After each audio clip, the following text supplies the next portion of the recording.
Introduction.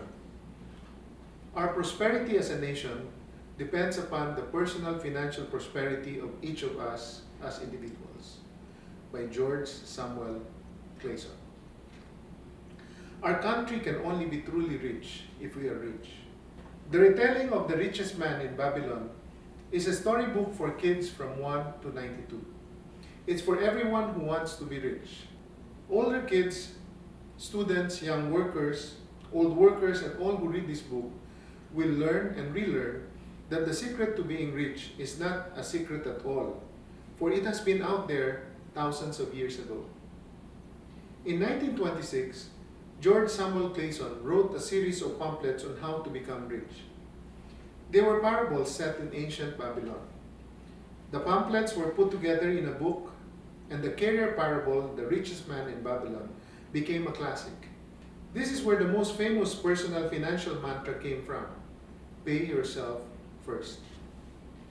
Clayson chose Babylon as the setting of his parables because of the history of the land, showing how human creativity and hard work can overcome obstacles to achieve prosperity.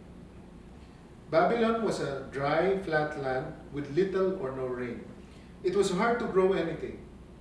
Then the Babylonians built one of the world's first dams to bring in the water from the Euphrates River.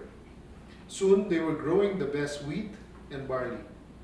While people in other places were still living in caves, the Babylonians were living in a walled city ruled by great kings.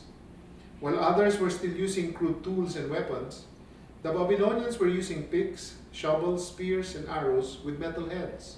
Many of the world's first engineers, astrologers, mathematicians, poets, artists, traders, and shrewd financiers came from Babylon. They invented money as a means to buy and sell things.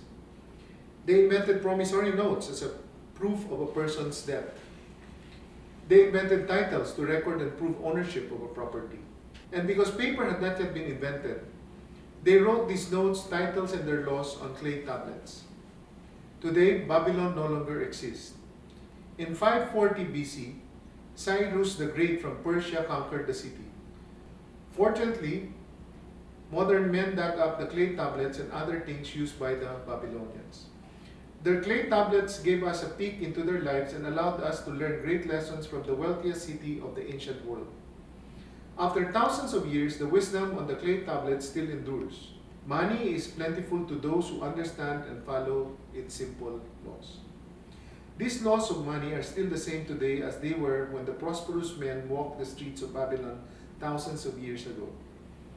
Let's now learn these laws from the richest man in Babylon.